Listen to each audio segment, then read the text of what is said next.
के छौड़न सब रंगदार होवा है। Magahi recording studio Samastipur Sheikhpura. तजनीपुर के छौड़न सब रंगदार होवा है। जिला नालंदा में छौड़ी चला है हमर शान गे, बिंदा प्रखंड के छौड़ी हाथी बारांड गे। जिला नालंदा में छौड़ी चला है हमर शान गे, बिंदा प्रखंड के छौड़ी हाथी बारांड गे।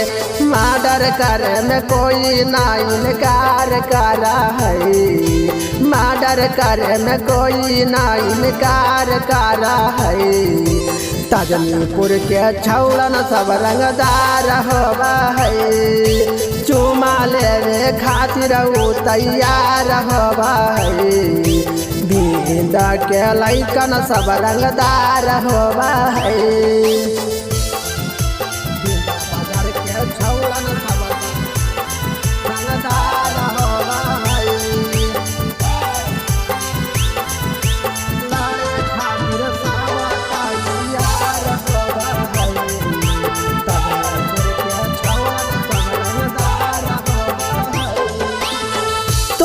घूमबौ के छौड़ी बिंदा बाजार गे, किनिए के देबौ के छौड़ी 16 हो सिंगार गे।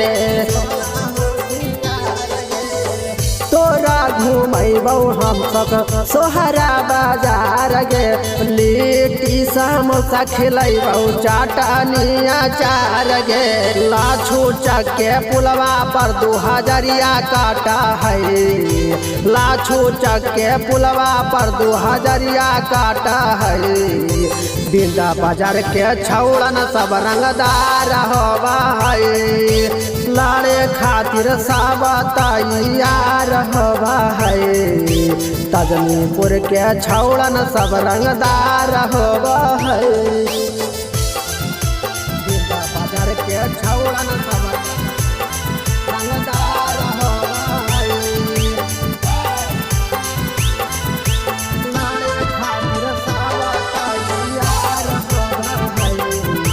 तजनीपुर के छौड़न सब रंगदार होवा है। निकला है जब घरावा से राइफल लेके, बोला है को बोलिया कोई ता सीधे लगा है ठोके। निकला है जब घरावा से राइफल लेके, बोला है को बोलिया कोई ता सीधे लगा है ठोके। दिल पर राजा मानी 12 नकारा है, दिल पर राजा मानी 12 नकारा है। तजनीपुर के छौड़न सब रंगदार होवा है, चुमा लेवे खातिर उ तैयार होवा है। बिंदा बाजार के छौड़न सब रंगदार होवा है।